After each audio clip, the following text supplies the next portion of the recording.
What's up, everybody? It's your boy Big Play Slay here, man. And welcome back. This past weekend, the draft was here. Man, when I say we got a lot of dogs, I mean, we got a lot of dogs. Like, we got a lot of dogs now, man. You know, shout out to all the kids that was drafted, man. This was an amazing draft, man. I was sitting at the house, chilling, feet up, just looking. And me knowing Howie loves his D lineman. Like, you can see Fletcher, BG, DB. You know, we got a lot, Jordan Davis. We got a lot of guys that, you know, we just had Hargrave. We love D linemen. So my instinct was he's going to take a D lineman. Everybody thought we was going to take a running back.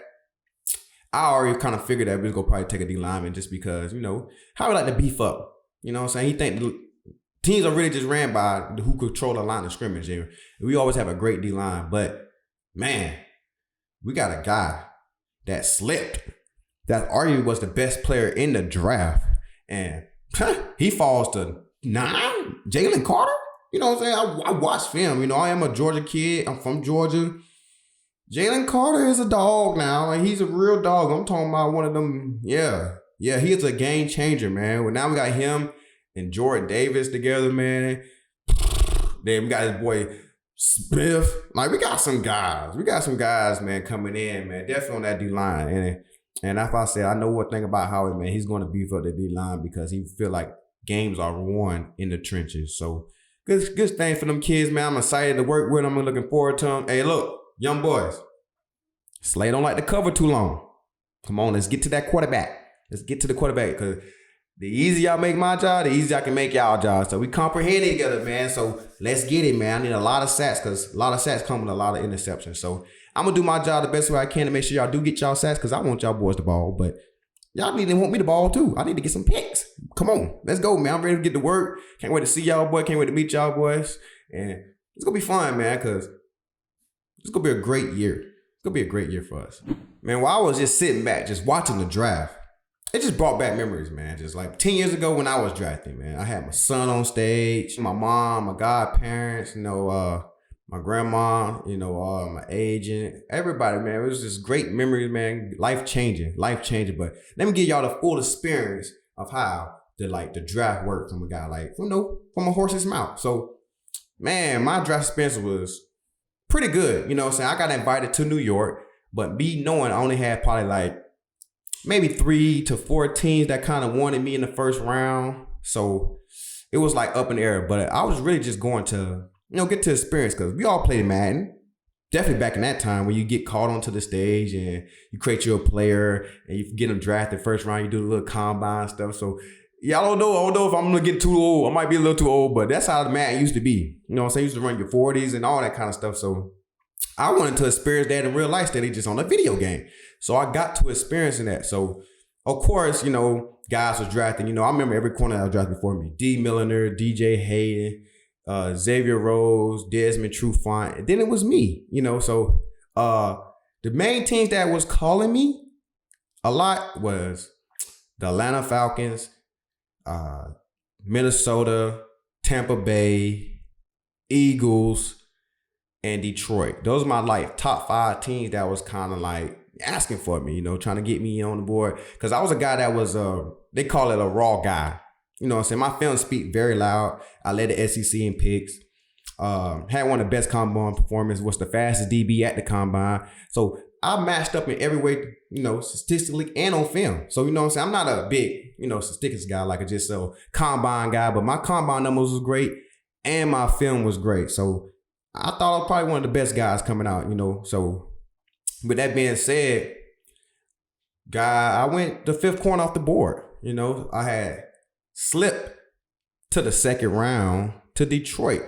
Philly was finna draft me as well, but they took Zach Ertz, you know, because Fletch called me and said, hey, man, we might be taking you at the draft. But look, and, you know, but what messed up my draft status was what I've been hearing is, you know, I had tore my meniscus at Pro Day.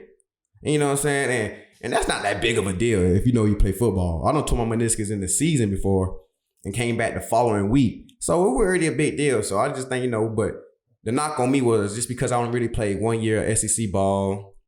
I wasn't very experienced. A lot of guys were way more polished, way more 3 years solid starter. I was just a 1 year starter. Got in and got out. Did what I had to do. Go crazy. You know what I'm saying? went crazy. I'm talking about pick six. I'm doing numbers. I was doing numbers in college. I think I was really like that in college.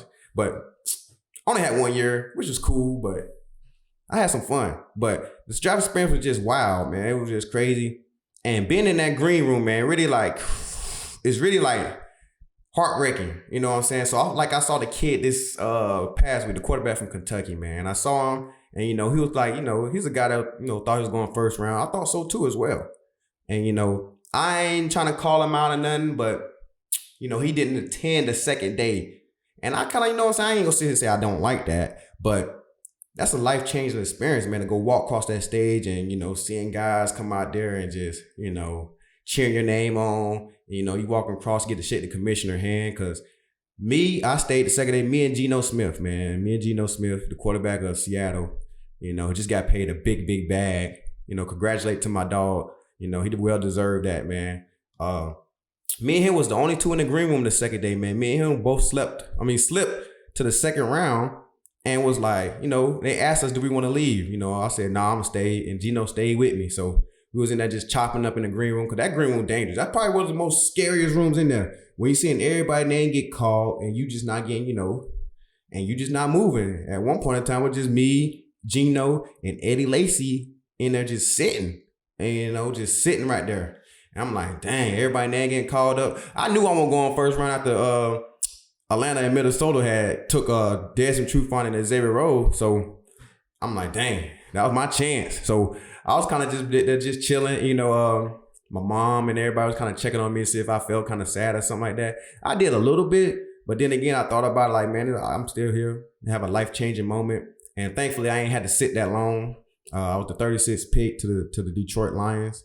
And man, it was fun, man. I kind of knew I was going to the Lions too as well because they said if I was at the 36th pick, they was going to draft me. So I kind of knew I was going there. And man, yeah. So yeah, man, it was great. It's a wild experience, man. It's a wild experience, a scary experience, but it's a great experience as well, though, man. So to the guys that got drafted, undrafted, whatever, late round drafted, it doesn't matter, man. All you just need is your foot in the door and come to work, man. You know what I'm saying? People be, first round talent. Some people have a first round talent just a big, large margin. Some people just, if you're undrafted, you might be like this much better than the guy they just drafted. They just don't know, man. You don't know in person. So I've seen some undrafted guys become starters and become stars in this league. You got like guys like Malcolm Butler, got guys like Tyreek Hill, but he ain't undrafted, but he just late. Now we look at Tyreek like how he was in the first rounder. You know what I'm saying? So anything can possibly happen, man. So just always be thankful, man, and experience the moment and just have fun with it. The draft got to stop giving us the call so early. Then by the time like we get called onto the stage, like my tears and stuff done dried up. Everything that done dried up because we be sitting there probably waiting for another 10 minutes. So when I got the call from Detroit, man, I was very, very emotional, man. This is because I had my son with me. I had all my family members I love and care about. And I just like, I looked at it just like, man, look what I done did, man. I just did some life-changing stuff for me and my son, my mom, everyone. And so everyone I cared about, I was just like, man, I just did it. And, it took me 22 years to get here, 21 at that. I was 21 years old. 21 years old to get here. And it was just mind-blowing. And, man, sharing a lot of joy, man, showing a lot of love. So when I called me on stage, man, I was like, I still was a little teary-eyed, man, because like I said, I was ready to get called on stage the whole time. So I kind of almost re-cried. So I had to go, go on stage, do that, had that fun. I'm talking about after you do all the little interviews, you hop straight on a plane. I ain't get on the jet because I wasn't the first rounder. I see all the other first rounders getting on jets. I just got on me a little Delta flight. They came and picked me up and, had a lot of interviews, but I'm not going to lie. In the back of my mind, I already had a draft party set up. My draft party was getting ready to get started. I was ready to go home to my hometown, have my draft party so I could go crazy and turn up with all my homies, all my friends back at home. So I was ready. You know what I'm saying? I was doing the interviews, which I was excited for and all that kind of stuff. But getting on the plane ride from New York to Detroit, about a good hour and a half flight, I was already like, all right, man, I'm tired of this. I'm good and normal now. I got all my little emotionals out. So did the interview, the whole interview, I'm like, I'm trying to get back to Georgia. So I go turn up in somebody's club, have a lot of fun. And, so that's what I did. As soon as I got there, I got back on the flight right back out. to Georgia, man, my hometown, Brunswick, Georgia. Had a draft party, man. It turned out amazing. Had so much fun, man. So much fun. Pulled up. Everybody was outside, man, cheering me on, man. My city, my city is kind of small, but kind of big at that. Man, and we just had a ball. You know what I'm saying? I had a ball. Because back then we had like a week out. They don't got like rookie mini camps how we had it, like rookie mini camps. So you only get like a couple of days, and you got to report for rookie mini camp. And now these kids here, they just come in and they already in OTAs with us. You know what I'm saying? Almost. So yeah, man, I had a whole rookie mini camp, and I had to get my mind right. And I didn't get to do my rookie mini camp because I had a torn meniscus. So I had to get the surgery, and I chilled out. And I ain't really had to do it. So I really was turning up like to the max. I had a lot of fun. So man, but yeah, man, that's one of my greatest draft experience, man. That's one of my little draft story, man. I kind of kept it kind of short and sweet for you, but yeah, man, I had a lot of fun, man. Great experience, life-changing moment. Now I'm here going into year 11, man. 2013 draft now to now. That's a long, long time, man. Shout out to the vets. That's 10 years plus right now, man. They think we old, but we young, really. Now that kids that's been drafted and picked up in free agency, man, the biggest advice I could give to you, man, is find a vet. Find a vet that can just teach you, man, and understand, because I'm 11 years in, finna be 11 years in now. I'm going in on year 11. And me coming in as a rookie, man, I had some of the best vets in the world. I had Glover Quinn, all-pro Pro Bowler corner. Safety.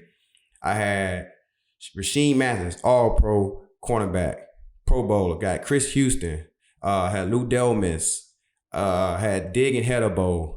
I had a lot of guys that was like leaders, champions, all kind of stuff that, all I had to do is just pay attention to them and just, follow their lead. And they led me in the right direction, man. I had a lot of great teammates, so had guys like Calvin around too as well, Calvin Johnson, guys that just did it the right way. And all the guys that the Eagles just drafted, y'all are set in a perfect position right now. You know what I'm saying? Jalen Carter, man, you got Fletcher Cox. You got a future Hall of Famer you could go, look at. Nolan Smith. You got Hassan Reddick, man, who's up for, Defensive Player of the Year. You got guys, and, you got Ringo, he a corner. Come on, man, you got me in the room. I'm saying a 5-time Pro Bowler, all-pro corner. And I advise you guys to just be sponge, man, and watch. And our room is great, man. You got guys that's really going to lead the way, man. Just be a sponge to your vets and understand, because we going to teach you how to be a guy. We're going to teach you how to be a professional. That's what it's all about, being a professional. Because you could be so talented. We done seen a lot of guys that were so talented but did not handle their stuff on the field, off the field, or whatever. And that come with taking care of your body, man, or doing the right things when you're not in the building. So we got guys that's in the room that's been 10 years plus, been having an amazing career and still having an amazing career that you can learn from, man. Don't be scared to ask questions. Do not be scared. That's one thing I was never scared to do, is ask another man for help. So don't be afraid to ask another man for help, man, because this is a helping situation. Because at one point in life, we want y'all to be in this position to be able to, give to another rook. Y'all gonna be in, year 10, and you go tell another rook, man, hey, I learned this from Fletcher Cox. I learned this from Slay, so that's the whole point about this game, man, is helping building each other, helping building character, helping having structure. And, that's what we call a culture that's in the room. And, in Philadelphia, them Eagles, the fans got a culture, and that locker room have a culture, man. And that started from like way back when Brian Dawkins them. So they got a standard they set. So if you don't fit the standard, they go find your way out of there. So, man, y'all just make sure, be a sponge. Have fun, for sure. Have fun. But when it's time to work, it's time to work.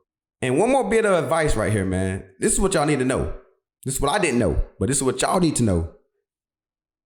I knew one of them.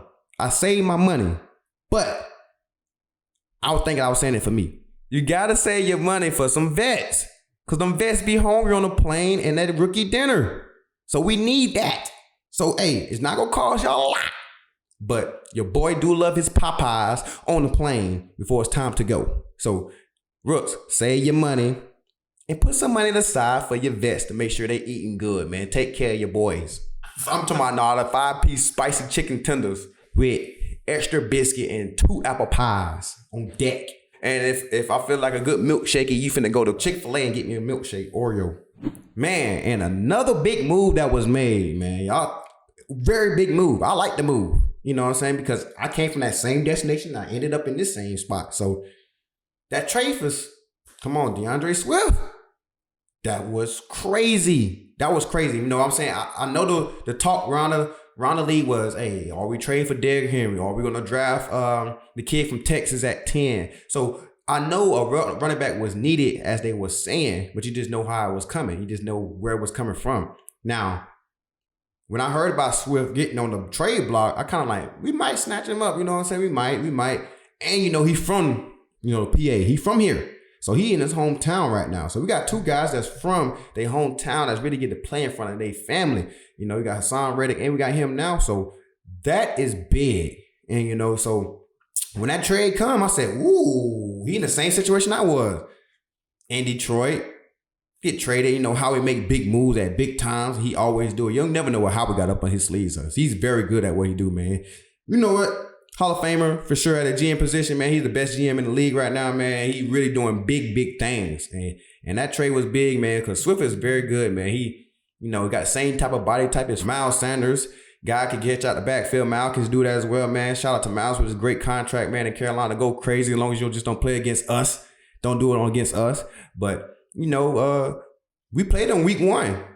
I had to go run that man down and go make a tackle. That man is very swifty. And, you know, so I'm looking forward to him to running behind that O-line, man, because that O-line is crazy. I feel like I can run behind that O-line and rush for 1,000 yards. I'm just being honest. So I know what Swift finna do, you know, and then with him coming in with all the other backs, Kenny, then, you know, we got Penny. We got some guys. We got some guys in that backfield, man, that could be every down backs. And we got one power. We got one elusive. We got one that could be a receiver. We got all that kind of stuff, man. And that backfield is going to make a lot of plays, man. I'm looking forward to seeing it. I'm thankful that I don't have to guard none of them, really, because I don't like to tackle big dudes.